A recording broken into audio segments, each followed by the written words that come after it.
మార్కాపురం జిల్లా గురువారం ఉదయం జరిగిన ఘోర రోడ్డు ప్రమాదంతో రాష్ట్రం దిగ్భ్రాంతికి గురైంది. ఈ ప్రమాదంలో ఇప్పటికీ 10 మంది సజీవ దహనమైనట్లు సమాచారం. బస్సులో 40 మంది ప్రయాణికులు ఉన్నట్లు తెలిసింది.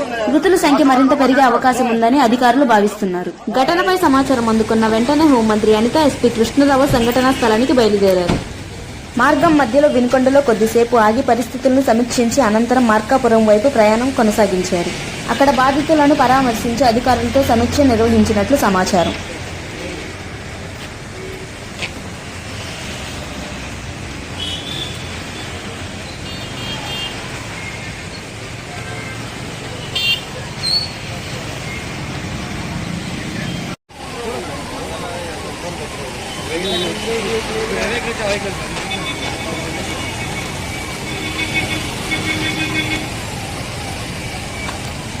That's